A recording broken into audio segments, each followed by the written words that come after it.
whether you've seen the movie or not, people would just say these names right in regular life. And so obviously this movie had a huge impact in the culture of like America or whatever.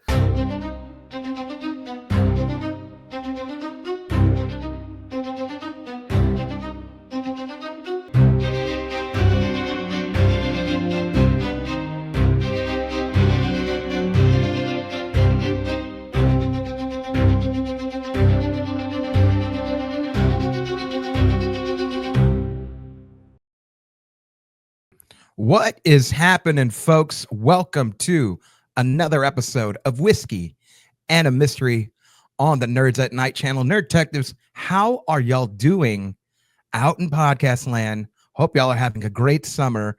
Hope y'all are doing something fun, keeping it positive. The world's too crazy, but I'm glad that you're tuning in here to catch some positive vibes and some rays of sunshine. You know how the show goes. You know we're going to talk about a great movie. You know we're going to have a great guest. You know we're going to have some great whiskey. But what's the movie we're talking about? Well, today we're talking all about this movie right here. I have a lot of fond memories of this movie as a kid, especially with it being on TV a lot. Like when I was a kid, I didn't have cable. It was on the WB channel. Constantly on like a Saturday afternoon, they'll play like 2-3 movies back to back. This kept coming up a whole bunch. And I think, I'll save the story, but I remember seeing it in bits and pieces on there.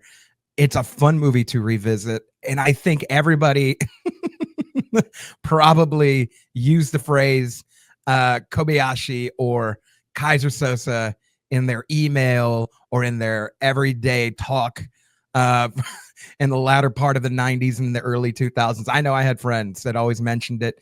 And especially as I became an adult and got to meet other adults, sometimes they had it in their email. Like their email was literally like Kaiser Sosa 1, 2, 3. I was like, dude, you're a fan. I think I know what movie you're a fan of. So the movie feels such a cultural impact this movie has made, especially the twist at the end. We'll get to that. But before we get to that, let's talk about our rules of Whiskey and a Mystery. As you know, we have a whiskey nerd slash, I'm gonna put slash, whiskey expert. I know a lot of the whiskey people come on. They're like, I'm not expert, I'm just learning. But for the sake of the show, we're whiskey nerds, we're whiskey experts, and we're talking about whiskey and we're having a good time. But they have some rules before they come on because they're picking a whiskey. And their first rule of picking a whiskey has to be $45 or less, has to be findable. So that way people out there, just like yourself, Nerd Detectives, can go ahead and find this whiskey, go ahead and pair it with the movie. You can watch it after the show. Don't tune off of this show and then go watch the movie. Make sure you stay tuned. At least you need to know which whiskey you need to drink in order to watch this movie with it. Best pairs with it. The second rule that they have, though, is at the end of this episode, they will go ahead and pick an expert whiskey pick. It can be any price, it can be any allocation level. So it may be hard to find and it may be a bit more expensive. But if you're a whiskey fan out there, maybe you have the whiskey that the whiskey nerd picks, or maybe you want to like up your game. You got some family events coming up, you got a nice special occasion, whatever bottle that our whiskey nerds have tend to pick when they come on, they tend to be amazing bottles. Some of them I've tasted, some of them I may never taste, at least for a very long time. So if you're able to find it, that is, I think, a fun part of tuning in, seeing if you can find that bottle. But who is our guest tonight? Well, our guest is somebody that I've followed on Instagram, and his content is so much fun. He's currently doing like a little battle series. I just watched one where he's battling some 10-year whiskeys together. I think it was Tin Cup 10-year, Basil Hayden 10-year. Who won? Once you go ahead and follow him at the end of this to go ahead and check out that series. Our guest today is Ronnie from the 323 Bourbon Library. Ronnie, how are you doing, my man? I'm doing great. How about yourself? Oh, brother, I am doing good. I am excited for this movie. I'm excited for the whiskey. And I'm overall very excited that somebody that I follow on Instagram that's been a part of my own bourbon journey and learning, I watch your reviews, gets to come on the show. So like the pleasure is all on this side of the table, man. So thank you for taking some time to come out today, man, and have fun with me. I appreciate it. I love talking about whiskey, so this is right up my alley. Heck yeah, man. I just have a curious question. How long have you been on your whiskey journey? When did you get started with this? And when did you start that amazing collection behind you? You have like an infinity bottles. You have like every bottle probably in existence. Unfortunately, I don't have every bottle because they keep making new ones. And that's the problem. So I can't stop. But no, I got into bourbon around 2011. Okay. I think 2011. Before that, wasn't a whiskey person. Vodka, beer, maybe a shot of Fireball here or there, but that was my whiskey. You're wild, Ronnie. You're so wild for that Fireball. Yeah, it wasn't by choice. It was usually like people buying shots for me. So, but anyway, I got poured a glass of whiskey at a business event, and just had to drink it because it was the right thing to do, and immediately fell in love with it, and got me on that. The collection didn't grow crazy. I went from like 1 to 2 bottles for the first year. With the first couple of years, there maybe got up to 10 bottles or something. Wow. So I would say it really went nuts in about 2015-ish timeframe. Okay. So about 10 years of full blown, hundreds of bottles a year type collecting. So yeah, it's a problem.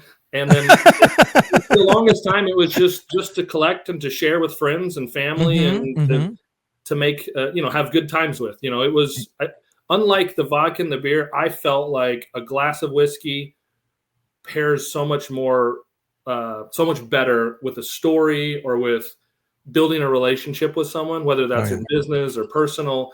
And so I've now mixed it into all aspects of my life. If I'm on business trips, I'm the one ordering bourbon for people and introducing people to new spirits. And to me, that's the love of it for me, is that and the history around it. So it's fun to be that friend, because everybody looks at you. They're like, "Ooh, what should I get?" And you're like, "What are you into? What is your palate? Well, let's figure it out. Actually, try this. I think I'd recommend this for a good start." Like, it's so fun to be that friend, because then everybody looks at you in awe, like you have some sort of aura about you. It is what it is. My wife loves. Found out that several of her coworkers are into whiskey. Oh, wow. Okay. She's asked to host whiskey tasting events here and bring a bunch of coworkers. So made a lot of new friends through her work because of that. And they're always like, "Hey, I want to come over and run a flight of Penelopes," or, what's the next party going to look like? And so that it's been fun. So definitely enjoyed sharing it and collecting it. Yeah. That is fun. I break out when I have my UFC parties or boxing parties or whatever. I'll bust out like 4 or 5 bottles and just be like, "Here's ones you guys haven't tried." And then we'll kind of run amok and just start to have a little bit of this, have a little bit of that. And I've given these little glasses to my friend, so that way we're sipping proper and we're little fancy lads. You know what I mean, Ronnie? Perfect. Yeah, exactly. And also, you said you've been collecting 10 years. So I look at your wall and I'm like, that's goals for 10. I'm starting off slow, as you can tell behind me. I've got a couple. Hey. A couple back there, Yeah. Nothing too crazy. I think I have like 40-ish bottles. Okay. Yeah, so it's nothing too crazy. But since collecting since April, I think it's not a shabby collection. That's solid. Yeah, like I said, fortunately I slowly stepped up, and it went from a cabinet to a closet, from a closet to a cabinet to a wall to this room, and it used to just be the shelf behind me. Oh, wow. It is all 4 walls now, floor to ceiling bottles. I thought you were going to say it's like all 4 walls of my house, like from front to back. We just I'm trying to convince my wife to let me annex the guest bedroom for a studio space / whiskey overflow. So we'll keep working on that. That's good, man. Blow this wall out and build this room bigger. That's good. Well, that's goals for me once I grow up and become a full grown whiskey man. You know what I mean? One of these days, though, it'll happen, Ronnie. Fair enough. Yeah, fair enough. But speaking of whiskey man, my man, what is the whiskey though you decided to pair with The Usual Suspects? So this movie, for those that have seen it or haven't seen it, has some twists and turns and kind of a shock right at the end or a surprise at the end. And so this bottle for me, I walked past for years. Okay. I ignored it. I didn't want it. And there was a reason behind it. Is for the longest time, I just bought bourbon. I wanted only bourbon whiskeys. I then started to dabble into ryes. But this one, it has a big thing on the bottom that for some reason I was like, nah, that's not me. I don't need to get that bottle. So for me, and I felt like this was a perfect pairing for this movie. Okay. A little shocking surprise. And then I got another shocking twist. So this is a little bit of my bourbon journey, whiskey journey from bourbon. But tonight we're drinking the Michter's Sour Mash Small Batch Whiskey. Excited. And I dodged it because of those words, sour mash. And I know, and then I couldn't see the word bourbon on the bottle. And so I finally got a bottle. This actually fairly recent. I would think within the last 18 months, I got a bottle.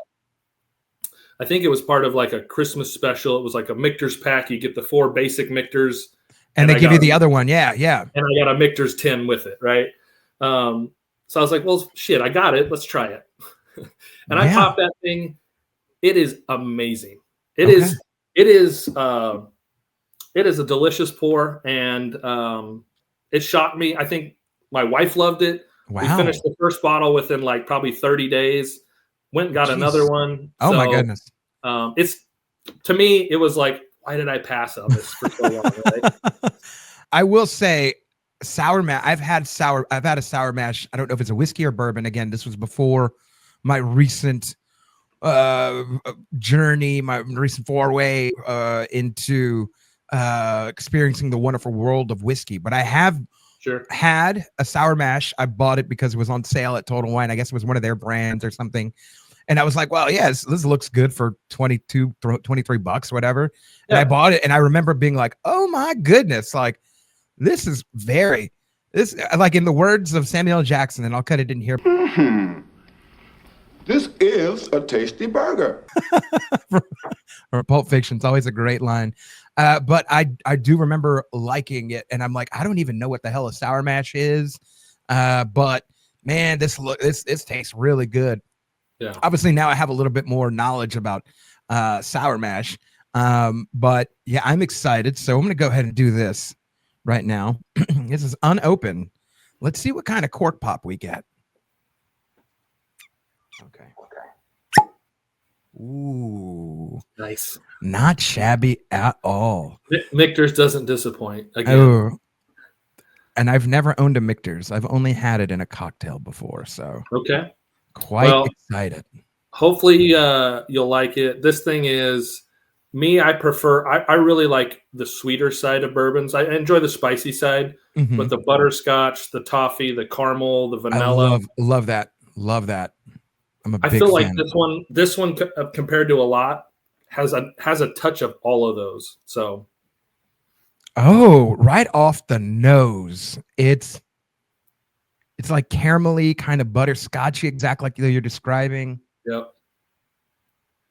Man, this is like a little brown sugar bomb. Like when you're making caramel, you know how like that smell happens in the kitchen where you're like, ooh, there's some sugar or browning. Little fresh cut apple in there too. Oh yeah. Like I got some sort of hint of a fruit and then like vanilla at the same time. Absolutely. Oh, this has a lot going on. All right, I'm excited for this. Cheers, my man. Cheers.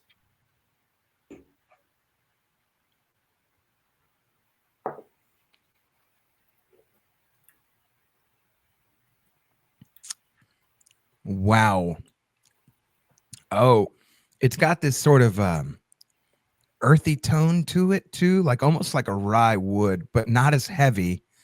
It's sweet though. It does have this like overarching like sweetness to it. I don't know how to describe it. I'm still, again, a little relatively new. Yeah.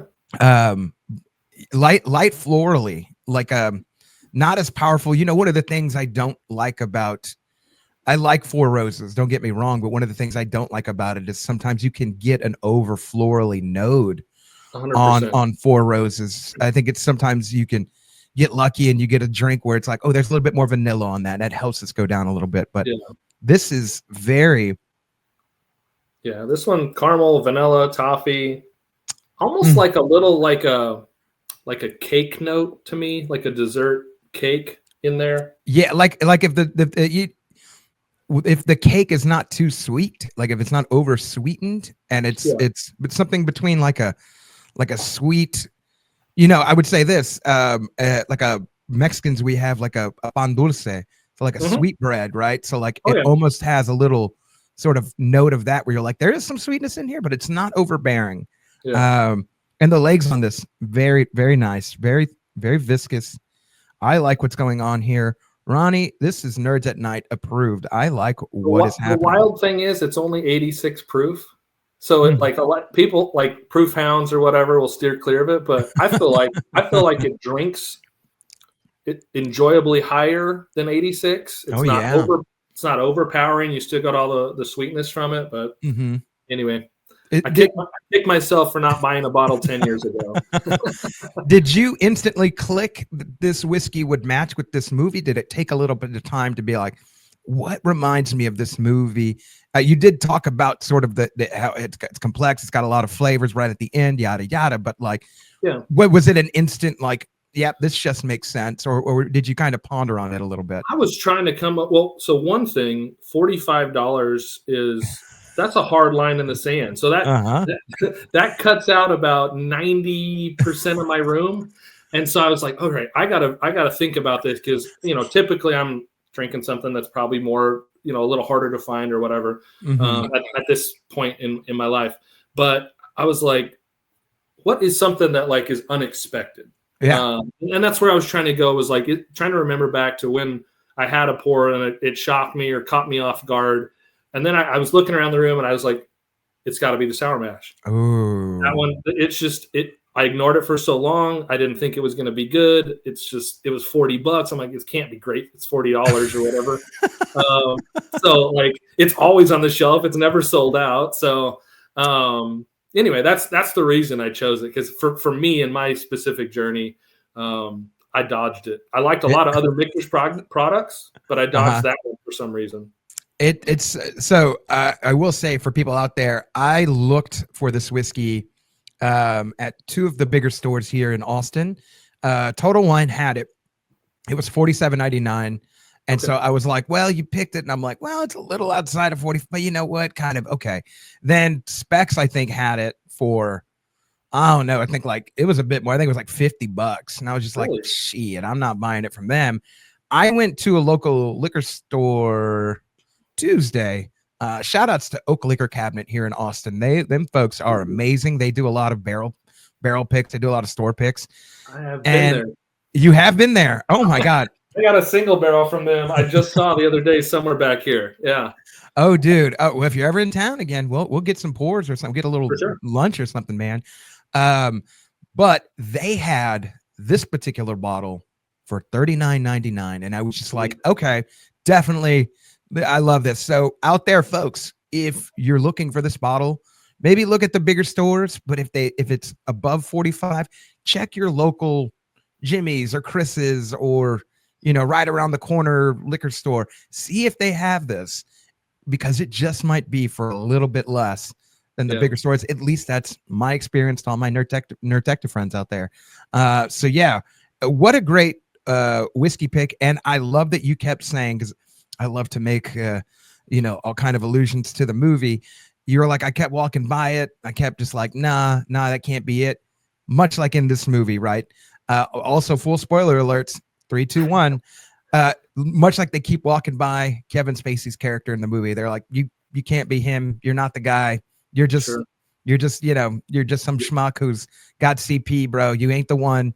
Keep walking by him. And then by the end, you're like, I should have known what was going on from day one. So that reminds me of this. of your Cool. story with this. And again, I love to make those connections. For sure. Ronnie, let's get right into the movie here. Give me some initial thoughts on this rewatch. We kind of lightly talked about it, but I wanted to save the story for this. So, Yeah. Was this the first time that you had watched it? So I was trying to remember that. So, and the reason is, so I grew up, I will say, sheltered. We weren't allowed to watch rated R movies or anything. It was mostly like Disney movies and stuff. So I didn't really start getting into movies until I was out of high school on my own in college, right? Where I started going back and kind of rewatching stuff that I'd missed out on. Yeah. I remember a lot of the references. I probably saw it on TV once, but it's been 20, 25 years probably since I've seen it. So it was cool to go back and rewatch it or watch it for the first time. I can't remember, honestly, what it was. But the wild thing is just the characters, like the actors, to see them so far back and then know a bunch of their movies that have come since. I'm like, wow, there's been a lot of like development, like specifically Benicio del Toro, right? I was like, oh, crazy, right? What a young actor. Like, I felt like maybe shouldn't even have gotten the part. To now, the stuff he's in now is brilliant. Like he's just one of the best. Oh yeah. The casting and also Giancarlo Esposito as the copper. And then we figure him out, this movie came out 95. So then fast forward almost a decade later, and he is Gus Fring and Breaking Bad. And everybody knows about him, and he's in Star Wars now, right? Yeah. Like he's just all over. He's just doing stuff, and you're like, oh my God. I'm gonna say this. He seems to have gotten more Hispanic or whatever he is. In this movie, he had about the whitest accent possible. Like I didn't detect any sort of culture on him. So I feel like who he's acting now portrays like more to who he really is. Where his character in this film didn't seem as authentic to me as like probably did 25 or 30 years ago when this movie was made. But now that you've seen him in Breaking Bad and Star Wars and these other films that he's doing phenomenal at, he's just completely matured as an actor. Oh yeah, completely, man. We get a young Kevin Pollak, young Stephen Baldwin, Gabriel Byrne. I mean, God, that man does so many good stuff. I always remember him as a kid when I watched The Man in the Iron Mask. I don't know if you've ever seen that movie. He plays D'Artagnan, right? It's based off the three Musketeers. He plays D'Artagnan, and that's how I remembered Gabriel Byrne the first time I'd ever seen him. But yeah, to see him in this movie, Chaz, what's his name? Chaz Palminteri. Yeah, he plays Coulon, the detective. Dude, right. Chaz looks like a young cat in here too. I mean, even younger. He always looked kind of, he had that toughness to it. But like, I'm like, bro, you were so young back then, man. He's in all the mobster movies and everything. Sure. But yeah, it's got an all-star cast in this movie. I will say this, my initial watch, I, as a kid, watched this movie in pieces. And I never really saw the end, because the first time I saw the end of it was parodied in Scary Movie. I don't know if you've seen Scary Movie, but the end when you figure out Doofy is the killer, and it's the same thing, right? The cup falls and the flashbacks and the, whatever. And I had somebody tell me like, oh, that's the end of The Usual Suspects. I had never seen the end, so I didn't know who was what. Sure. And then I caught the end of it, like again on WB, they just kept playing it, but I had not seen it all the way fully through, I think, until COVID. When that hit and everybody was inside, I, much like everybody else, sat down with some toasty beverages and I took my time watching TV shows and movies. And this was one of the movies that I rewatched. I couldn't remember watching it as a kid. I couldn't remember renting it just because I think I had seen it in pieces so much. Sure. But watching it as an adult was such a fun experience, even though I was like, I think I remember who the bad guy was. But even in my head, trying to figure it out, It's still a marvel. It's still so much fun to watch. And even now rewatching it in the last, I think I right when I pinged you about this maybe 2 weeks ago or so, I watched it and I was just like, oh my goodness, this Giancarlo Esposito's in here. Like, geez. Also, you know who's in here? He plays a doctor. I don't know if you how familiar you are with the Marvel universe. Agent Coulson. Agent Coulson. Yeah. He plays a doctor in here. Like, bro, like you just got all these little fun cameos with people. But yeah, it was a lot of fun to go through, and I can't wait to get into it. Starting now with you, Ronnie. We talked a little bit about the cast, but give me some highs from you about this movie, dude. For me, getting to see the like we've been talking about the actors way back when, right? The development there. You know, I initially got drawn in by Dean Keaton's character, the character Dean Keaton there. I was like, all right, this guy's the leader, whatever. Yeah. And I think that's the whole premise of the movie. They're trying to get you to, you know, think that he's the guy. Yeah. And so I was following that along. And then, you know, to be honest with you, I watched this on a plane ride back from a vacation. And so I was like, I gotta watch this movie. And my daughter was watching her little movie, so I put it on, and I was like, just into it, trying to figure it out, watch it, enjoy it, try to just enjoy it. But yeah, that ending scene with the looking at the bulletin board material, and just what a great finish to the movie, and then just seeing him realize it. I don't think, and it kind of comes out of nowhere, like you just see him like, all right, we're done drinking his coffee, and then he drops the cup, right? And he just starts piecing, and it's so, I love it. I'm playing that scene right now, so on post it'll look great. But when that cup hits and it's silent, and you don't even hear the porcelain break on the floor, but it cuts into flashbacks as it's toppling over, and he's looking and connecting the dots and thinking about you hear the Kevin Spacey talking about, like, you know, Kaiser Soze, and, you know, I knew a man once over here, and, you know, a big fat guy or whatever. And like, just like all these quotes and everything. And he's piecing it together as Kevin Spacey's walking outside, and you're just like, oh my goodness. Like, might be the best 2 minutes of a film. Like, if you just had 2 minutes to watch of a film, that might be the best 2 minutes of a film that's ever filmed. Yeah. Oh, for sure. And thinking back to the Kobayashi character about like, I think I initially was like, well, maybe he's probably Kaiser Soze. He's just acting like he's not the guy, right? And then and then at the end when he walks out of the police station and then picks him up in the car, and then those two drive off. Like, I immediately started rethinking. I'm like, all right, didn't he have a gun to his head? Like, they were trying to kill him like in a hallway. So I'm like, I was like, all right, I need to go back and kind of rewatch it now that I've re-seen that. Right. Know the ending to just kind of catch onto those little whiffs and the things that Verbal Kent's character's saying throughout the film, right? I'll say one of my highs is something you touched on.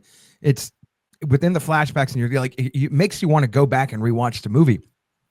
So as the movie ended the first time I watched it a few weeks ago, I saw that he grabbed a golden lighter. Like, the cops give him all of his stuff. He grabs a golden lighter, and he grabs his golden watch, right? They give him a gold lighter and a gold watch. And I was like, wait a minute. No, in the beginning of the movie, the guy had a gold watch and he had a gold lighter, the guy that killed him. And I'm like, there are clues that are there. Even if you watched it for the very first time, before you get to the scene where everything's flashing, you're able. I think you might be able to piece one or two things together to be like, cool. Wait a minute, like that guy. I think that's Kaiser. I think that's Kaiser Soze. So I enjoy a good. I do a lot of videos on here that are every clue and scream to solve it, and every clue breakdowns and stuff. And so it's right up my alley to try and like notice things like that. And as soon as I watched, I was like, and then I paused it, and then I immediately went back to the beginning of the movie, and I was like, sure enough, that dude has a gold lighter and he has a gold watch on. Like, this is crazy. So I love the clues that they throw at you. Yeah, for sure. Yeah, I think where my approach to watching was just like the entertainment piece, but I can see like almost like the detective piece of like, I'm going to solve this thing or see if I can go back and solve it. I like that. I like that approach too. Yeah, and it's there for you if you maybe paid attention to one or two things, or kind of listen to verbal as he's talking to the detective and telling him all these things about the other characters. There's even a scene too where, when he gets into the office, and I'm playing that clip right now, he's like, can you light my, can you give me a cigarette? Can you give me a lighter? Like, and he's trying to light it, and like it falls out of his hand, and like Chaz like puts it in his hand. Kuyan puts it in his hand, it like has to light it for him. But there's a scene in the flashbacks where he lights a cigarette with the opposite hand.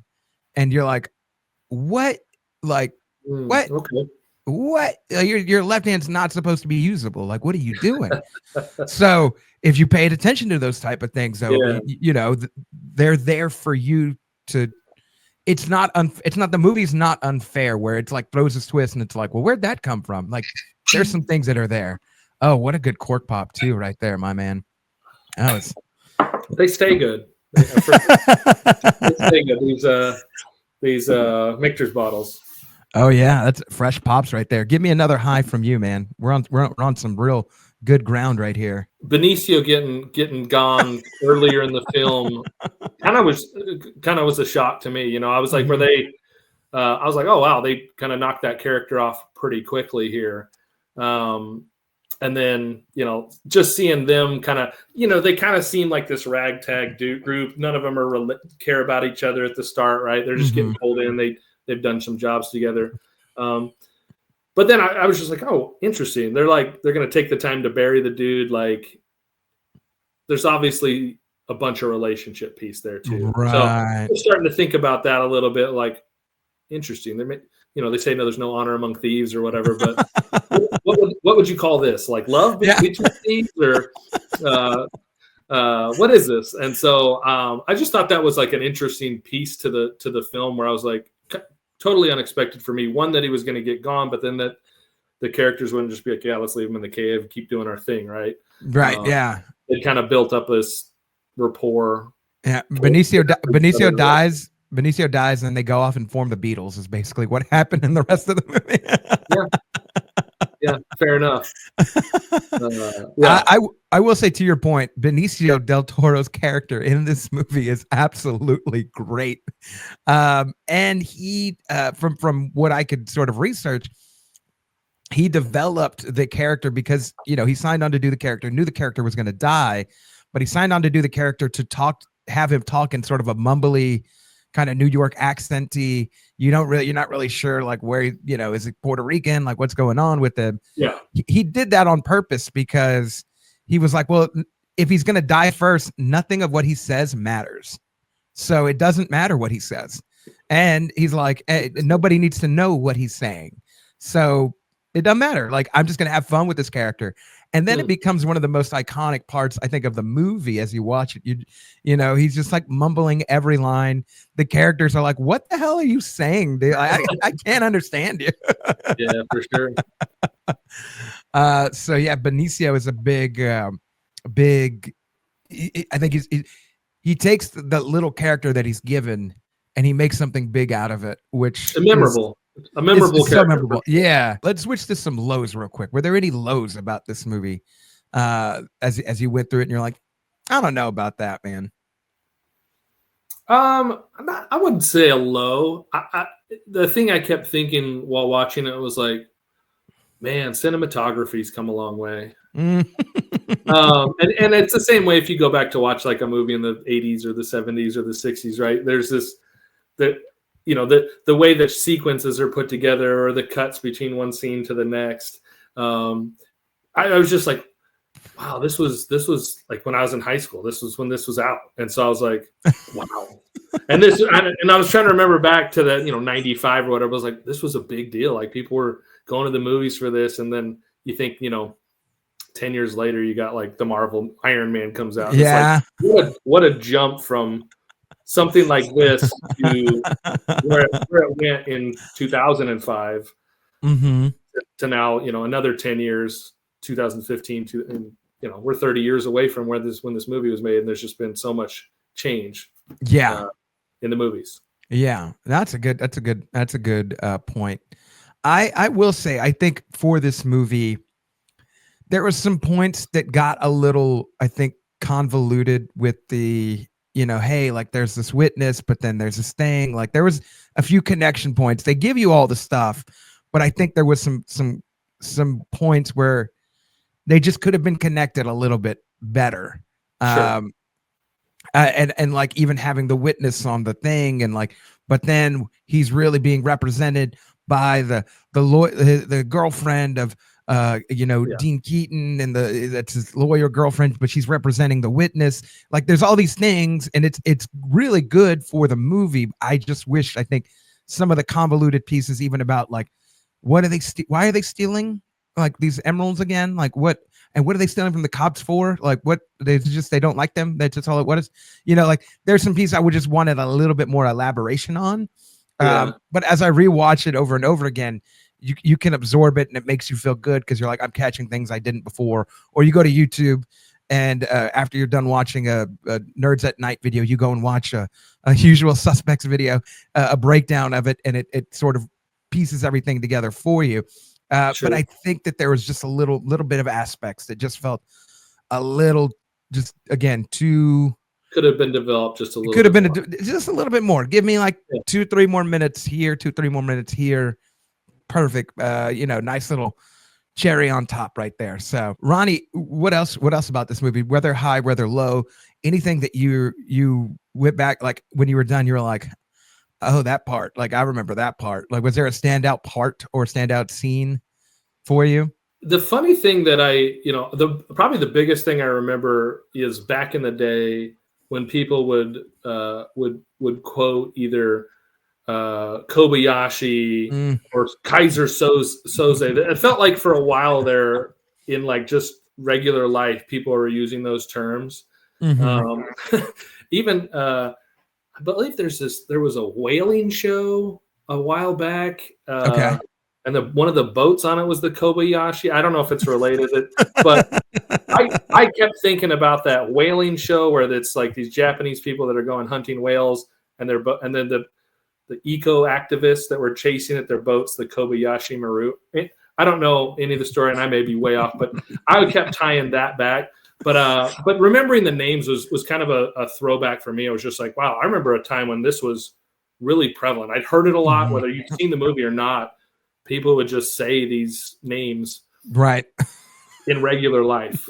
And so obviously this movie had a huge impact in the culture of like America or whatever, that people were using it.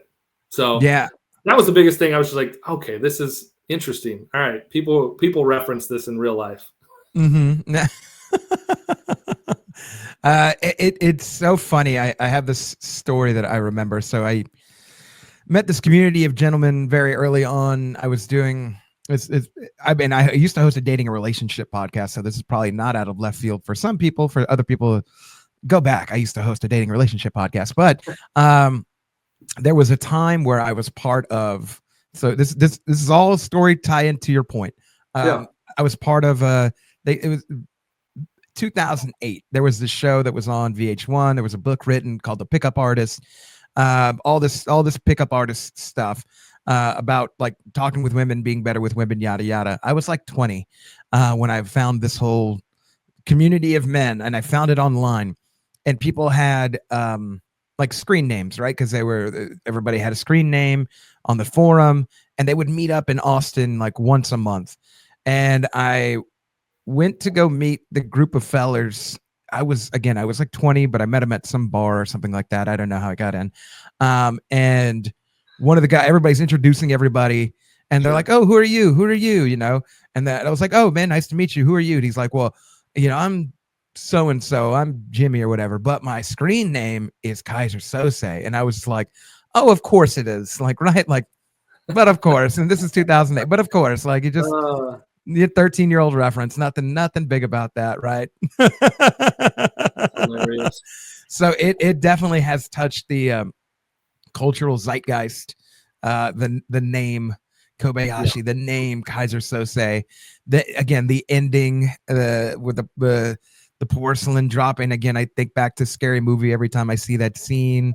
Sure. The scene that stands out to me though in the movie is when they're all iconically lined up, right, against the lineup. They're just like Okay, yeah. all standing next to each other, and then they all have to throw that quote that, you know, stick up your hands or give me the money, you know, cocksucker or whatever. Yeah. And like hearing Stephen Baldwin say, give me the money, cocksucker, like just being all crazy. And then Benicio del Toro, you don't know what he's saying. Tell me the keys, you cocksucker. In English, please. Excuse me. Say it again.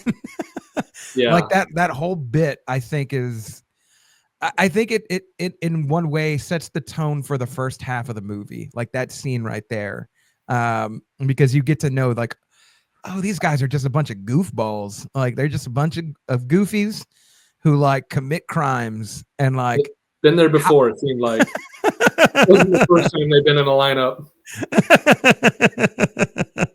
Yeah, it seemed like another Tuesday for them or something. I don't know. For sure. Yeah. But yeah, that scene for me is super iconic, and it feels right. I think they use it for a lot of the promotional material for like the front of the movie and everything like that. The posters, yeah, it's such an iconic, you know, you see it and you're like, oh, you don't even have to have the title. You're just like, it's usual suspects. Usual suspects. That's it right there. No. Yeah. Ronnie, what else about this movie, man?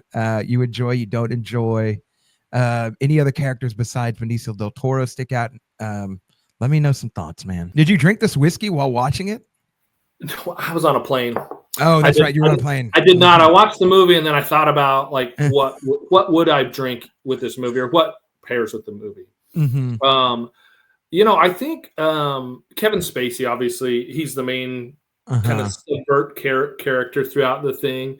But just seeing him and all the other stuff he's been in, it was interesting to see him in this like kind of sub role, sneaky main character role where he's not the main character, but ultimately, like as he's limping to a normal walk off at the end. Right.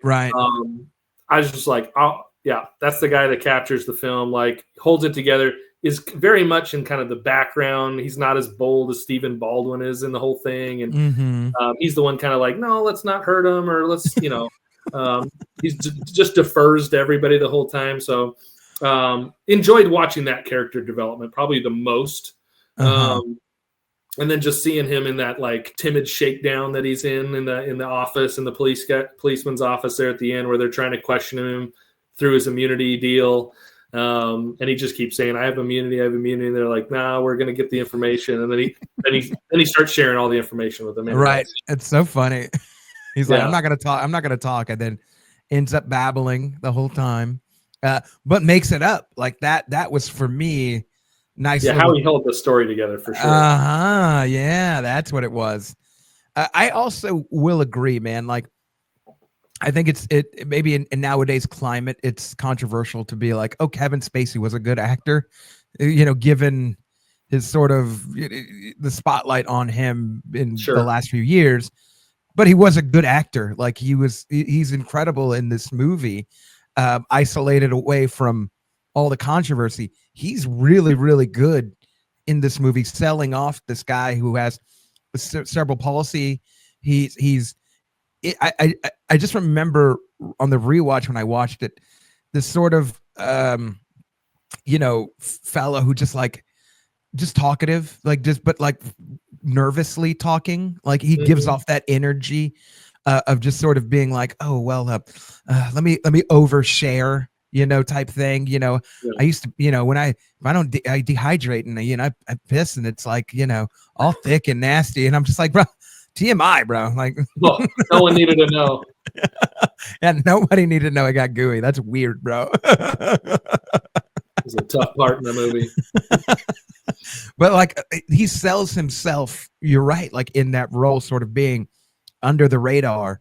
And while everybody else seems like they're these bigger, bolder characters, he's just real, like wants to be the reserved one. And he but if you notice him the whole time, he's actually initiating all the plans. Like he's just like, we should do this, but I don't know, you know, we should do, but I don't know, you know, and all the whole time, like he's really sort of inceptioning these ideas into all these people's heads and going along with it. I think he does a great job of doing that. And then just in the final minutes, portraying like pure, like, whoa, but pure twist, pure evil, pure, like, got that smirk on his face. He's got that swag back on him, you know, when he can fully move. And you're just like, oh, bro, like, you haven't even said a line, but your body language is giving off like, yeah, I did that. And I'm scot-free. You're not going to get me. Like a real chameleon, you know? Yeah, absolutely. Changes to the environment can, you know, bring people in with a certain, you know, just the whole body limp and not being able to use your hand thing. Like you almost feel sorry for the guy. I was like, how is he a criminal, right? Throughout the whole movie. And then you get to the end and you're like, oh shit, he's like the mastermind behind all of these things that have happened. Mm-hmm. And that story with Kaiser Sose, I forgot. I'll be honest with you. I forgot from 5 years ago how it went. Like, I was like, oh yeah, I remember, like, he kills the guys in the room. No, he kills his family. Like, homeboy, Kaiser kills his family. And you're you're thinking like, he did that? Or is this made up or like a legend that's not true? Right, or yeah. You know, how did that whole background come about, right? Where'd that legend come from? Yeah. Obviously, everyone in the film, from the cops to the criminals, had heard stories, heard the stories. Yeah, and you know what's crazy, and it's even it gives away, but it doesn't at the same time unless you notice it. So they rewind to like 6 weeks ago or 4 weeks ago. How many weeks ago? It was right at the start of them formulating a little Backstreet Boy team, and they're forming a little gang, and they're stealing from cops or whatever they're doing.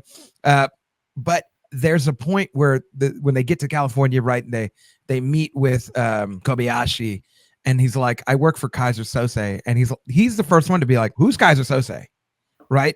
And this was probably by this point like 2 weeks before, maybe a week before. He's sitting down with a detective. Right. He in his story, he has no clue who Kaiser Sose is, but during the interrogation, or during the interview, I should say, he has this full knowledge of all of, like, it's like he read the Wikipedia on Kaiser Sose, and he's like, I know about his life, I know about the urban legends, I know that the gangsters talk to their kids and they tell them that, you know, Kaiser Sose is going to come get you, don't eat your vegetables, or whatever he said. And it's just like, but it's just like, all of a sudden he's got this, from going from not knowing to knowing everything. Yeah. And that, for me, on the rewatch, I was like, oh, like 2 weeks ago, you didn't know who the hell this guy, how do you know so much? Did you you really boned up on him in the last couple of weeks? Yeah. Did you read the memoir of Kaiser Sose? Now you know his whole life. Like, how did this work? You know? So for me, you look back, you're like, yeah, how did you know, dude? Like, it's a good giveaway. But also, as he goes into that story, it creates this sort of like boogeyman. Like, they do a good job in this movie of creating this like boogeyman element of, like, you're like, well, I don't know who this Kaiser Sose is, but I hope he don't live here. Like, I hope he stays wherever he's at. Yeah, to the guy in the boat who's fearing for his life, hiding from Kaiser Sose, and then he walks in and shoots him. Like, obviously, you know, there's a real horrible human being behind the story. If this witness is feeling that kind of way, right? Mm-hmm. And then you're like, that's Verbal Kent's, like, he's the guy. Like, this guy's so evil that everyone in the underworld is fearing him.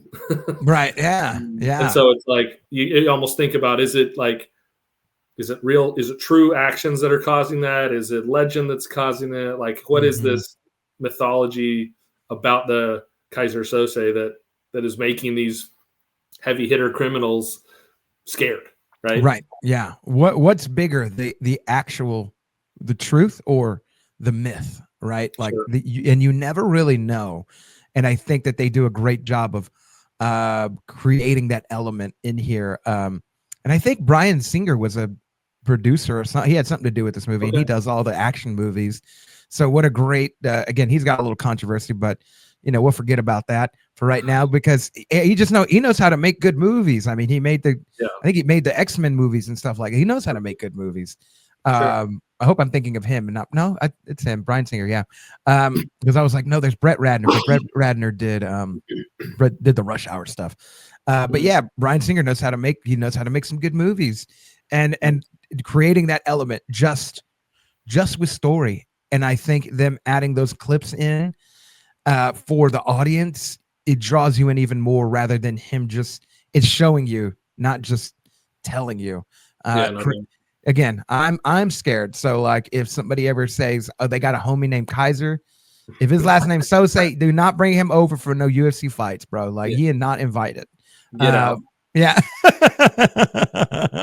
Yeah. Call me Jordan Peele because we got to get out right now. All right. Let's do this, Ronnie. Yes, Go ahead and tell me, and you can have a runner-up and you can have a main one, but I'd love to know right now, as we get closer to the end of the show, who is your MVP of the movie? And if you have a runner-up too, this movie's got a lot of good characters. Yeah, I mean, no surprise. It's Kevin Spacey's character, Verbal Kent. The character arc, the mousy type person that he is in the beginning in the lineup, can barely stand up straight, and it's almost like he's out of place in the lineup with all these heavy hitter, criminals, and it's this like handicapped guy that's standing there. Like, is this guy really? You're almost like feeling bad for him, right? Right. And just to see the arc of it, and then he ends up getting, telling the story at the end. And really just develops himself as the character and the ultimate bad guy in the movie, but you don't think it at the start, and you'd have to go back and rewatch it to try to catch all the clues as to be like, right, guy, because you up until like the cop figures it out. I think a lot of people watching the movie initially when it probably came out were like, oh, thank God he got out of the police station. They finally let him go because that was brutal being interrogated. Yeah, what a nice guy. And then you're like, oh shit, fuck that guy. That's the real bad guy right there. Someone stop him now. yeah, right.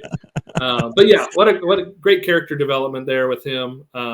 For me, I think the tie is the runner-up, and I alluded to it, just the Benicio del Toro character, and even Giancarlo Esposito, like thinking of what they do now and then their characters in this movie, I'm like, wow, there's just like, it's really cool to see the growth of those people, those characters, those actors over time, even though they were maybe smaller roles in this movie, what they've grown into, 30 years later. Right. Yeah. Everybody's career sort of blossomed since then. Everybody's done so much.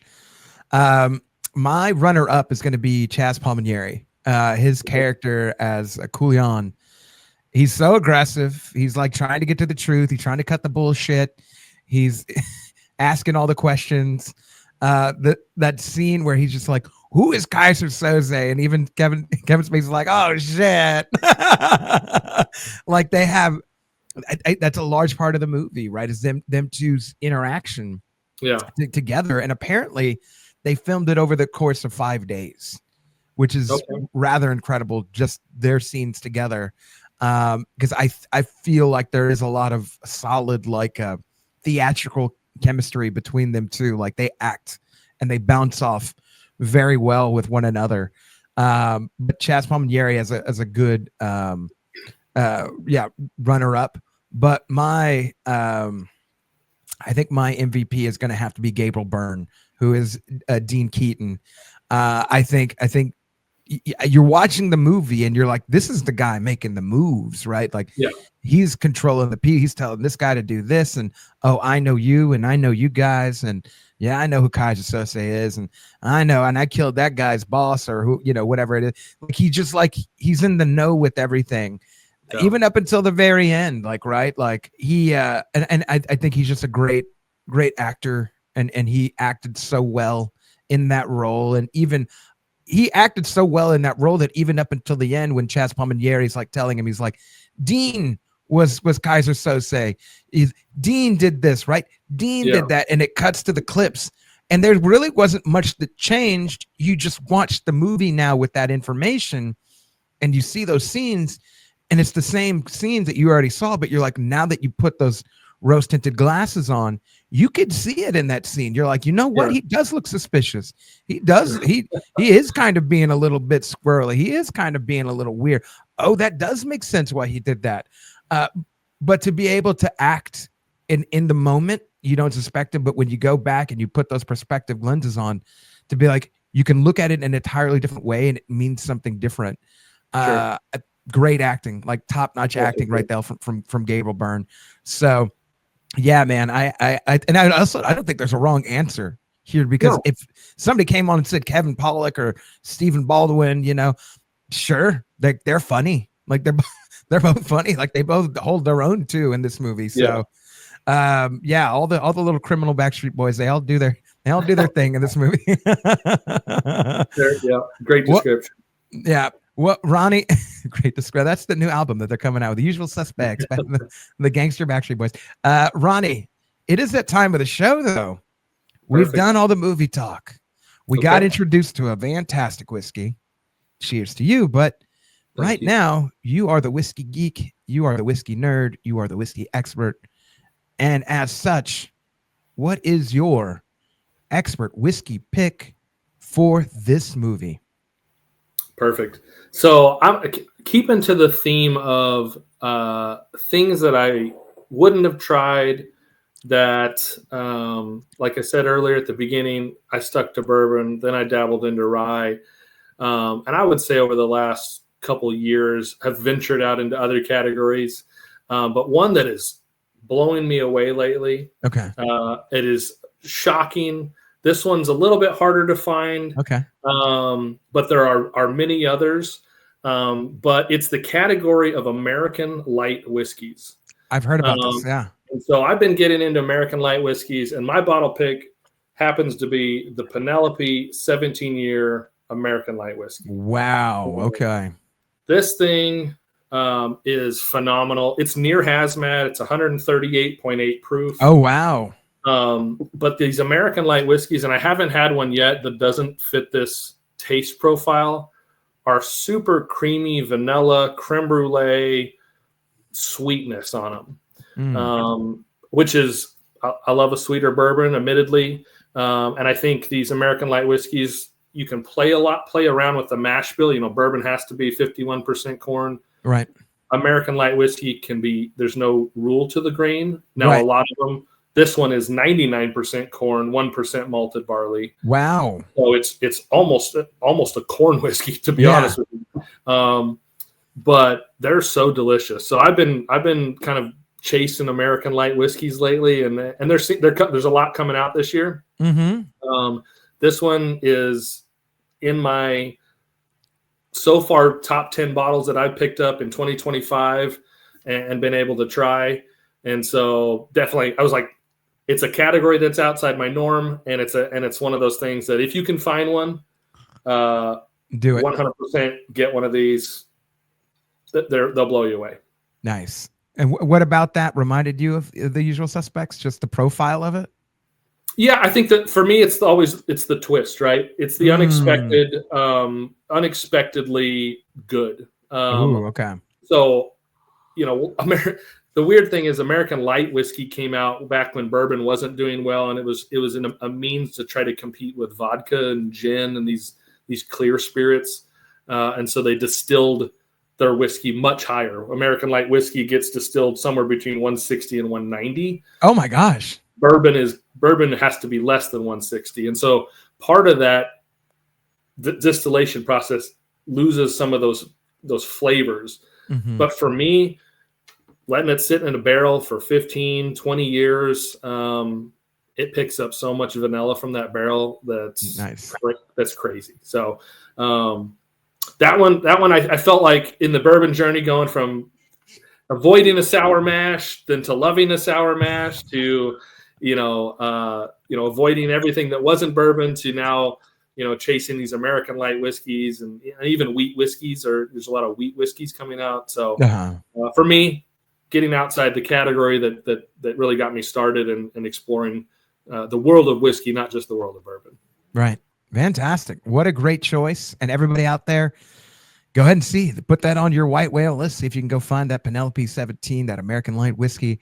Yeah, I have yet, but I'm still very early on. I have yet to try any Penelope at this point, but I'm going to get on that train. That's going to be happening soon. Don't you worry about it. And that puts it on my radar. I didn't even know that thing existed till you just talked about it. So that's a new one on me, man. But that's also not saying much either. So Listen, you're not going to go wrong with Penelope. Across their whole line does a great job with any of their bourbons, whiskeys, finished whiskeys. But this one is, in my opinion, probably one of their top tier offerings that they offer. Nice. Amazing. Well, everybody, go ahead and look out for the Michter's Sour Mash, or go ahead and look out for that Penelope 17. See if you can find it. Pair it with this movie. If you think you've got a recommendation, let me know in the comments. Which whiskey do you find that you enjoy while watching The Usual Suspects? I turned this way because I have it going on my other screen right there. But let me know if you tried it, and let me know if you do this combination, how you enjoyed watching the movie by drinking this whiskey. Ronnie, this has been an incredible time having you on, my man. I'd love to have you on in the future. I'm sure we'll work that out. In the meantime, though, feel free to take over my show. Let people know where they can find you, what you're doing, all the good stuff. I'm going to step back from the mic and I'm going to have a sipper while you go ahead and let people know what's going on in your world. Absolutely. I appreciate it. And listen, I appreciate those that have followed. I started my social media bourbon journey probably about a year and a half ago. Decided, I was like, you know what? I have all this whiskey. I drink it. I don't have a lot of friends, or I don't have thousands of friends that are always coming over. Let me just start sharing pictures of bottles. So I started my thing out on Instagram at the 323 Bourbon Library, and I would just take pictures of bottles for probably about a year. Wow. And last November, I got lucky enough to pick up 2 unicorns for me, and I was so excited. I came home, I propped my camera up in the corner of the room, and I made this shitty little video with no lighting because it was just pure excitement. I'd been looking for these whiskeys for 10 years that I've been collecting. And all of a sudden got a bunch of feedback in the comments. Was like, oh, we finally see a face. Wow. And I was like, what? People want to see a face? Like, I'd never wanted to be in stuff. I just wanted it to be about the whiskey. And so really that's where my kind of like on-screen thing started, was people saying, hey, we, talk more about it. We want to hear more. And I was like, well, shit, okay. I share with friends and talk about it like live with people. Why don't I do that online? And so I'd say it's about 6-7 months been doing, bourbon reviews, whiskey battles, blind battles on Instagram. So the 323 Bourbon Library on Instagram, TikTok, Facebook, recently started a YouTube channel, the 323 Bourbon Library as well. Mm-hmm. One of the reasons I started the YouTube was every Wednesday, my wife and I do what we call Wife Pour Wednesday. She gets free reign in the room. She pours 3 bourbons or three choices blind for me. And then I got to taste through them and kind of pick one or pick the best or rank them. Right. Yeah. And she's over in the corner and talking shit and bantering back and forth. So, when I'm doing my editing to try to get it down to 90 seconds for Instagram, I'm like, man, I'm really losing a lot of the fun that we're having. Uh-huh. I got to start the YouTube just because I feel like that's the best part, is just hear her shit talking me. Banter, So, definitely start that. If you want to see the full unedited versions of these videos, 323 Bourbon Library on YouTube. If you're interested, we do a little bit of a merch stuff. Got some t-shirts, hats, kind of funny t-shirts. It's just the 323bourbonlibrary.com. But just some funny shirts there. So got a bunch of different things there that are all bourbon or whiskey related, hazmat. That's nice. Yeah, just enjoy sharing. Love having people over. So trying to find the time amongst family and all the responsibilities of life to continue to share the whiskey with other people. And this is the first time doing one of these. So I appreciate you having me on. This has been a blast. Been able to pair the whiskey with some other factor of life is always cool. And Heck I yeah. appreciate it. No, absolutely, man. Thank you for coming on. And it's so funny you do the wife tasting the Wednesday thing Yeah. because Shane just started doing it over. Shout out to Rock's Bourbon Review, right? Former guest of the show out there, people.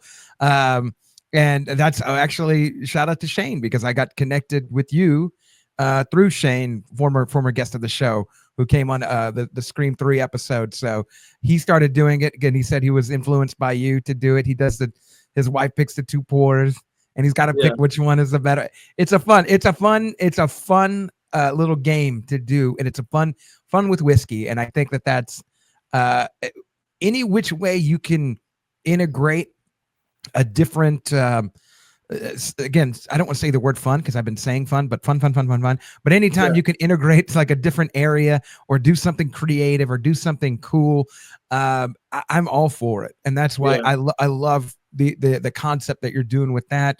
I love that I'm doing this show and I'm being able to meet people like you who get to talk about whiskey, which is on your mind 24/7, but we get to do it in a different transformative way. We get to pair it with a movie, and talk about something that's not whiskey related and sort of cross those worlds and blend those worlds. And I'm all for that, man. So everybody go follow Ronnie at the 323 Bourbon Library.